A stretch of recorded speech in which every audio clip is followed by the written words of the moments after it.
You are listening to the Wealth Formula Podcast with Buck Joffrey. Get ready to change your life. Welcome, everybody. This is Buck Joffrey with the Wealth Formula Podcast. So I've had a lot of requests from people saying, hey, Buck, I know I really want to invest in some stuff, but a lot of the guys you've got on the show have minimum requirements. They've got, a requirement that you be an accredited investor. In other words, that you make $200,000 per year, or you have a net worth of $1 million. These are things that are sort of restrictive. So I'm trying to make an effort to reach out to more of you. And it was actually pretty easy because there are some people who've actually been on the show already who are providing great opportunities. And one of them is Jorge Newbery. George was on the show a couple years ago, and he was talking about American home preservation, which is a fund that I've mentioned on the show a number of times, and we're going to talk about it again today.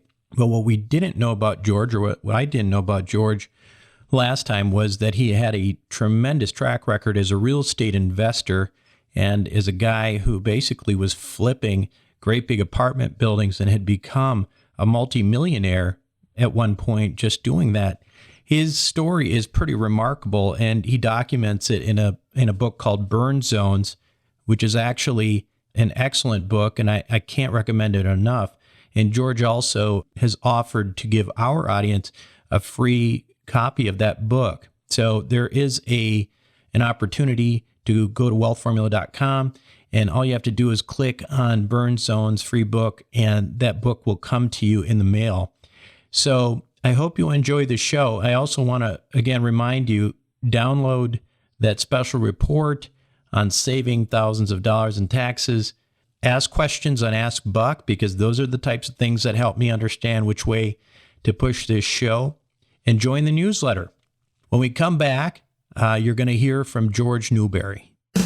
Are you ready for adventure and financial education? Imagine spending an entire week with like-minded investors, world-class educators, and real-world professionals. Join the Real Estate Guys radio show for the 15th Annual Investor Summit. Returning this year are sales legend Tom Hopkins, international developer Beth Clifford, attorney Mauricio Raould, and the author of The Creature from Jekyll Island, G. Edward Griffin. And new for this year, come meet Buck Joffrey from the Wealth Formula Podcast. Plus, joining us live and in person for his 5th Investor Summit, the incomparable Peter Schiff. Peter is one of the few people who called the mortgage meltdown in writing before it happened, so come and find out how you can be prepared for the next economic shift. It all begins April 1st in Houston, Texas. Visit realestateguysradio.com and click on the tab that says Summit to learn more, or call 888-GUYS-RADIO to talk with our Summit specialist. Spend a week with the Real Estate Guys, Buck Joffrey, and an all-star faculty in the 15th Annual Investors Summit at Sea. Welcome back to the Wealth Formula Podcast, everybody. And today, as I mentioned, we have a very special guest, Jorge Newbery. Now, George has actually been on this show before, and he's a really interesting guy. And if you read his book, Burn Zones, which we'll talk about today a little bit, I think you'll agree. George, as I mentioned, has been on the show before, but before he was talking primarily about American Home Preservation, which is his company currently, which I've mentioned several times on the show before already. And so we're going to talk about that a little bit later. But first, George, welcome. Thank you, Murr. I appreciate you having me on again. Yeah. So, the thing about it was that when I first became an investor with American Home Preservation, it was after meeting you and talking to you. And I got your book later on, this Burn Zones book, and I was like, wow, there's a lot to this guy, and I wanted to share a little bit about your story with the audience. And so tell us a little bit about your journey, because you came essentially from humble means, and before AHP, you had an incredible career as an apartment investor. Yes. So I'm a high school dropout, and not in a bad way. I was simply an entrepreneur. I wanted to start working and trying some of the ideas in my head. And I went through a number of different businesses. Most of them were successful, but I kept moving on. And by 25, I was working in the mortgage industry, and I bought my first apartment building, which was a 4-unit apartment complex in South Central Los Angeles. And I followed that up with a 16-unit. And then a 19-unit, and then a 60-unit, and then the biggest apartment complex I bought in Los Angeles was 298 units. And what I would do is I'd buy the most troubled projects, the ones in foreclosure and bankruptcy, high crime rates, low collections, and I was very hands-on in turning them around. And I had a great run. After I sold that 298 unit in Los Angeles, I kept going. I started buying out of state. And, eventually I bought one of the largest housing complexes in the country, which is 1,100 units in Columbus, Ohio, which actually proved to be my undoing. But nevertheless, it was quite a journey, and I learned a lot. I lost a lot, and I made a lot, but I also lost a lot. But it's kind of, set me on a different path, which is the one I'm on now, and one that I'm also finding some contentment from.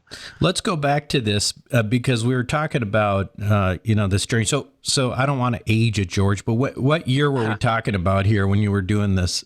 When you went from 16 units, and the next thing you know, you're 298 units. When was this? That was 1992 was when I bought my first piece of real estate, which was the 4-unit building. In 1998 is when I bought the 298 unit. And by that time, I had over 500 units in Southern California, mostly smaller buildings in that one big 298 unit, and then the 60 unit, and then a bunch of like 16 units, 20 units, and stuff like that. And you were doing this with your own money, or were you raising money? Yeah. No, so I was in my mid to late 20s through this run, and I lived at home, and so my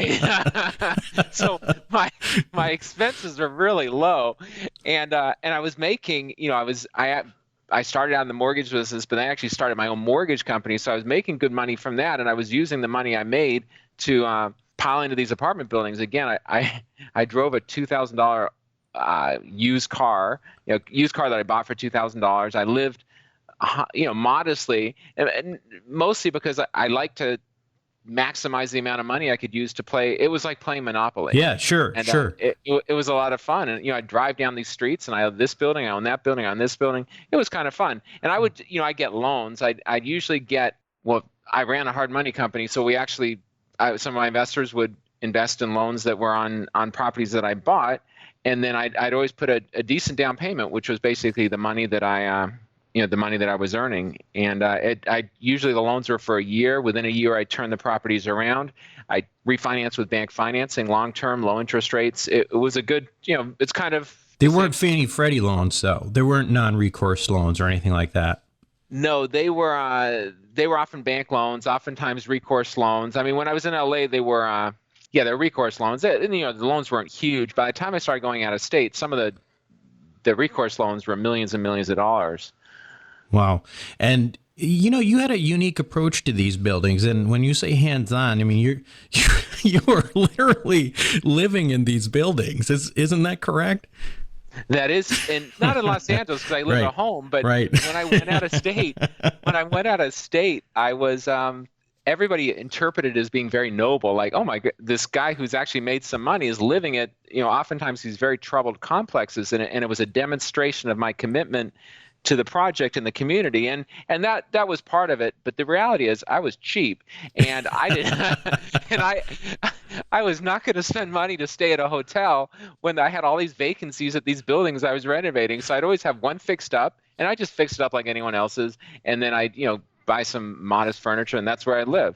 And usually I have my office, in the management area. So I would be right in the thick of things, and that's really how these things work. I took on the worst projects, the ones where they're. I think I told you the story about the one in, or maybe I haven't. The one in Los Angeles is 298 units, which I bought for $850,000, which sounds like an absolute. It was an absolute steal, and today it seems just ridiculous. 298 units, downtown Los Angeles, $850,000. But the reason I could buy it so cheap was this: in about 4 or 5 years before, someone had bought that same property for $4.5 million, but the property was in such bad shape that the owner was jailed by the Los Angeles Slum Housing Task Force.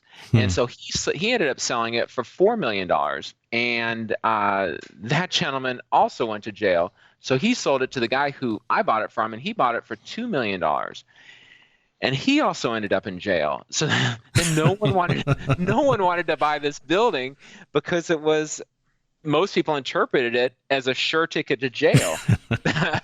So here I am, starry-eyed, and I said, I can do this, and I did it, and I made over $1 million from the transaction, and it was after that, it was good and bad. It was good that it was successful. The bad news is in my mind, I was absolutely convinced that no matter what chaotic building that I bought from someone else, everybody else could have failed. Big companies could have failed, and yet I would be the one to get it right. And I really believed it. And to some extent, it actually worked. Then I started buying these, really challenged buildings out of state. The first one was Kansas City, 233 units. Had 8 murders in the prior year. And wow. Here I am. I come along and buy it and turn it around, and it did really well. And it turned out it was a good location. Were you living in one of the units where they had drawn a body on the floor and just clean that up a little bit?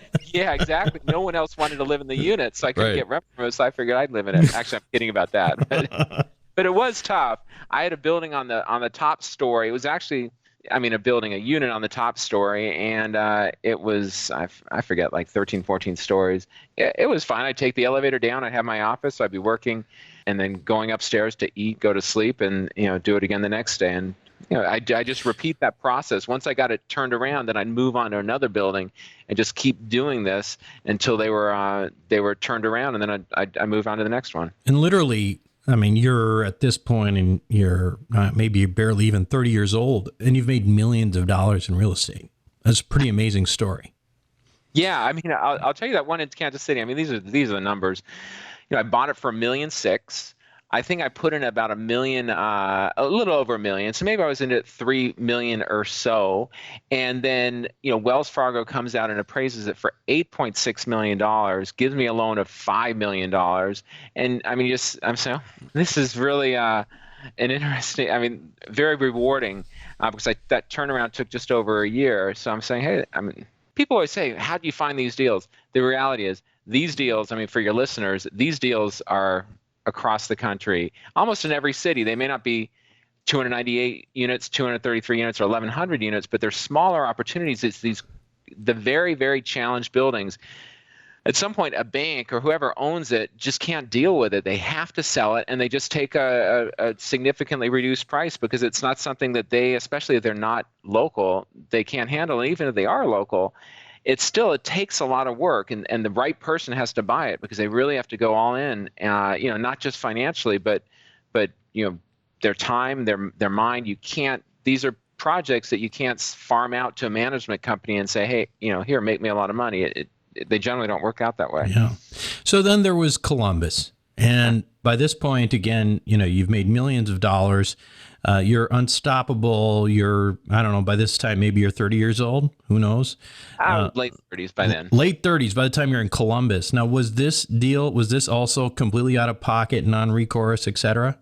Yeah, actually, I was 30. It was 1992, so I was 30. 2002. So I was probably 36 years old. This was no, I had started to personally guarantee stuff as they got bigger and bigger, and I'll tell you, I did not hesitate for a second to personally guarantee anything. I was absolutely convinced that I was going to succeed in spite of, what I was walking into. And typically I did. So when someone said, hey, here's the financing, but you have to personally guarantee it, I'd sign it and be done. Yeah. So what happened? Give us I don't want to spoil the story. Long story short, in Columbus. So the first almost 2 years were wildly successful. I turned it around in spite of, the naysayers. And this was a very high profile project, was routinely in the news before I bought it and then after I bought it. And we turned it around, and it made the papers, made the TV, and everyone was really surprised at the turnaround. But the property got hit by an ice storm, and that ice storm proved my undoing. And it triggered a series of extraordinary events, which ended up with me 18 months later having lost not just Woodland Meadows, but everything. And not only that, I had $26 million in debt, which was mostly these personal guarantees. I personally guaranteed bank loans, letters of credit, contractors, all this stuff. And so my life, what I had spent, 12 or more years building up was lost in 18 or so months. It was just an extraordinary situation. And then the interesting thing here, and the thing to remember, is that George never lost any investor money, but he lost a lot of his own money. And there's a big lesson in there, not only for apartment investing, but in entrepreneurship as well. And as a guy who owns a lot of businesses myself, one thing that, George, I think you'll agree with me, is that when a ship starts sinking, you don't really want to put more passengers on it, right? No. You want to figure out how you're going to save that. And if you can't save that, then you can't save that. But you can't start putting away all of your money and all of your other assets like you did. I mean, in some regards, it's a very noble thing, but we know now that that's probably something you wouldn't do if you had a chance to do that again. Yeah, a lot of things I would have done differently. But yes, I mean, I ended up, even, for instance, the first mortgage holder on that particular property was Allstate Insurance, and they were kind of surprised, but I paid them back 100 cents on the dollar. Took a little while, but they got all their money back, and they were so, I think, kind of surprised that despite everything that happened, they got paid, that the fund manager eventually, that's the reason I'm Chicago, he said, hey, he retired from Allstate and said, hey, I like what you're doing with American Homeowner Preservation.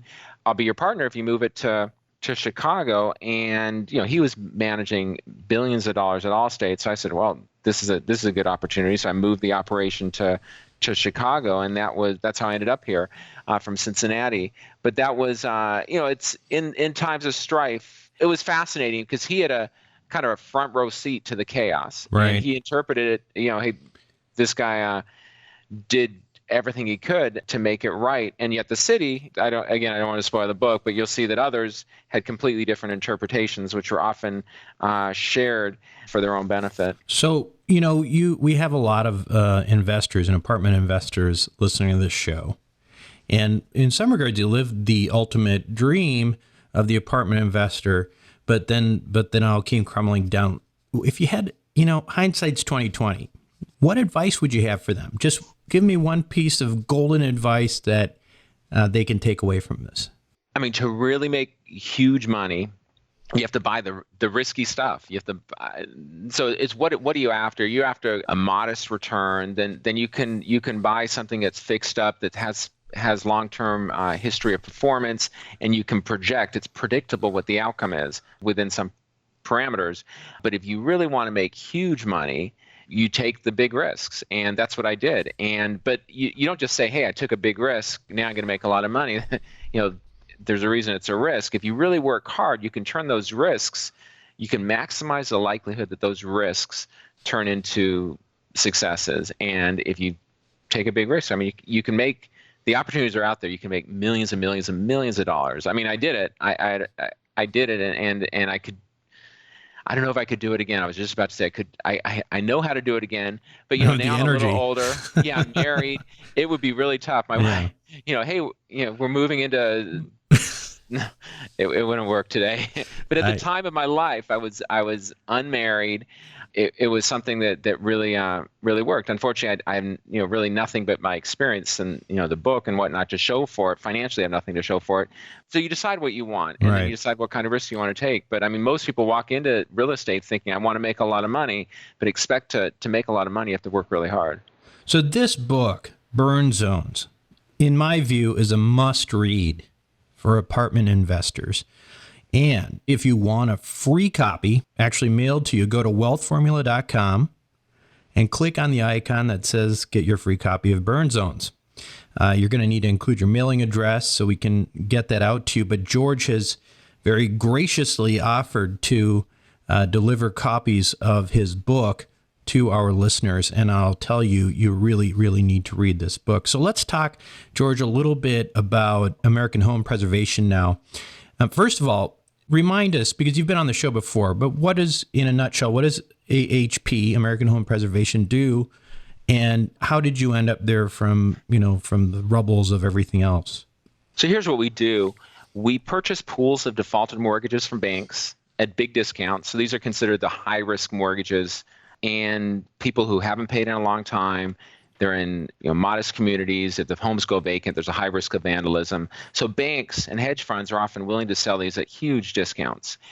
And there are only so many buyers. So that's what we do. It's something I can kind of do what I was doing before, but from behind a desk. And I have a team with me. We buy these and we contact the homeowners. If they want to stay, we'll share a big chunk of the discount with them, because if we can get to a fast, consensual solution, everyone wins. The opposite of that is something where we end up getting an attorney, they get an attorney, and we're duking it out in court for a year or two. That's the worst possible outcome. So we always try to come up with cooperative solutions.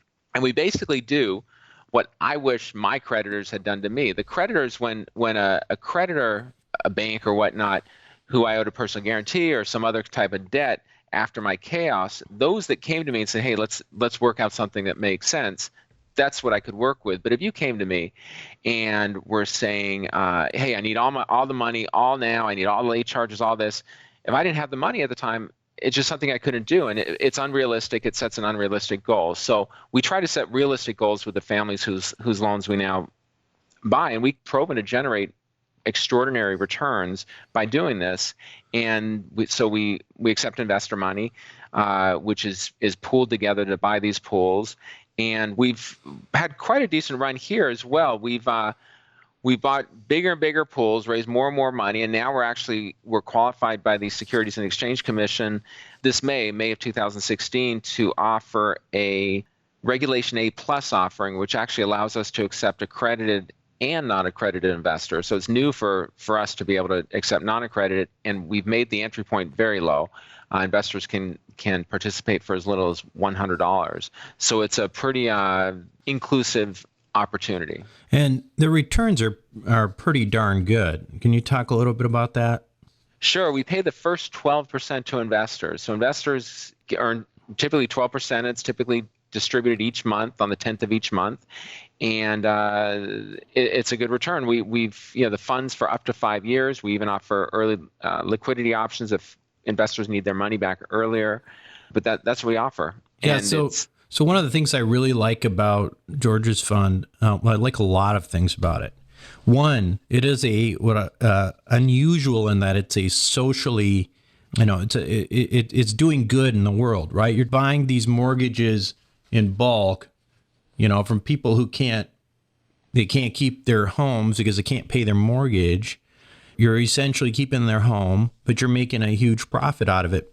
The other thing I like is I have on this show, a lot of the people I talk to on this show who have funds that are only really available to accredited investors. Now, this is an opportunity to potentially make, 12% in a fund that does not require you to be a accredited investor. In fact, you can get in with even a couple $100. So there's really no excuse. Now, you talk about the return. The first 12% go to the investor. In reality, how often do you not hit that 12%, George? We've never not hit it.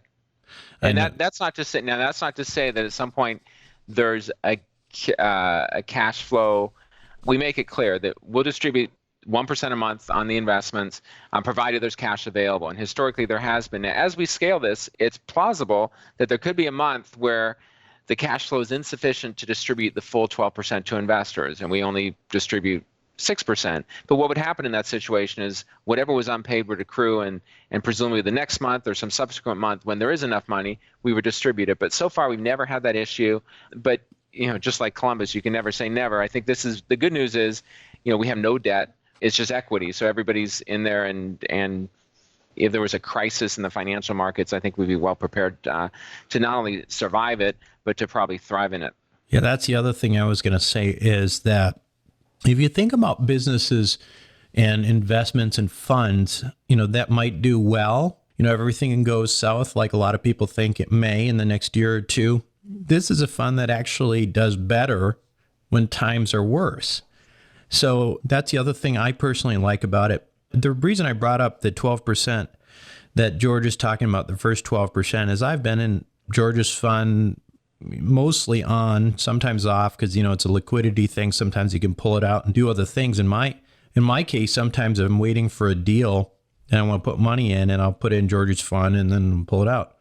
But George has never over the last 3 or 4 years that I've been investing with him not paid me that 12%. So I just want to point that out. George, in terms of the business itself, one of the things that I want to talk to you about, because you make it seem so easy, right? But it's really not that easy, right? I mean, this is really what you're doing is, in terms of the nuts and bolts, is you're being a landlord again, right?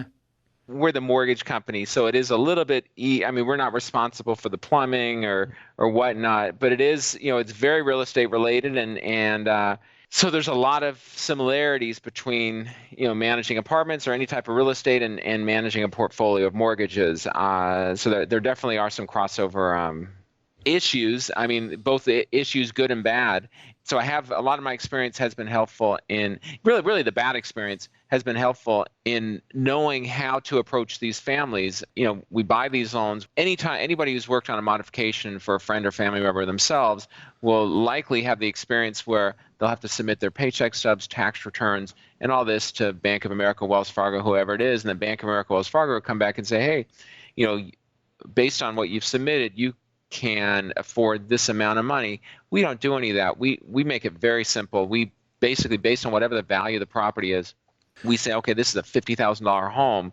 Payment should be $500 a month. It's typically 1%. But remember, we bought that loan for probably $20,000. So we're really making 24% or more typically. Here's the typical homeowner. They owe $100,000. The home is only worth $50,000. And we can buy that loan for $15,000 to $20,000. Now, in many cases, they haven't paid their mortgage for 2, 3, 4, 5 years. So they owe $10,000, $20,000, $30,000, sometimes as much as their house they owe simply in delinquent payments to bring the loan up to date. It's a situation that they just can't get out of. So we come along, we purchase the loan, and now they get a letter in the mail, and it says, okay, you haven't paid in 3 years, so you owe $30,000 in delinquent payments, but we will accept $2,000 and we'll forgive the difference. Then your old payment was $800. We will drop it to $500 for the remaining term of the loan, 20 years or whatever remains on the loan. And then we'll drop your principal to $50,000 from $100. And so now we've made the mortgage. It makes a lot of sense for them to stay. And oftentimes that $500 that they're paying us is cheaper than they pay rent. So it makes a lot of sense. And one thing I want to emphasize is, we do generate exceptional returns, but it's not off the homeowners. It's really the returns are made when we buy these loans from the bank. So sure. if we get a great discount from the bank, that's what we're and then we can share some of that with the families. That's where we really make our money. You certainly don't need to apologize for making profits on this show, because that's what we're all about. But George, what's the website again? Sure, it's ahpfund.com. And once again, everyone, if you want a free physical copy of George's book, Burn Zones, which really goes into detail, go to wealthformula.com, click on the icon. You'll see it's going to be pretty obvious. It'll say Burn Zones. We'll send you a copy to your home. George, thanks so much for being on my show today. I appreciate it, Murr. Thanks for having me. Now, ladies and gentlemen, George reflects what Wealth Formula is all about. He's doing well. He's helping others do well, and either by making money or, in his case, even helping them stay in their homes. And this, my friends, is a mentality called abundance. And we got to keep that mentality in this world, and you will do very, very well. And with that said, this is Buck Joffrey again with the Wealth Formula Podcast, and I'll see you next time. Thank you for listening to the Wealth Formula Podcast. Visit us on the web at wealthformula.com. The information contained in this podcast are opinions, not fact. As always, consult your own financial team before making any investment. See you next time.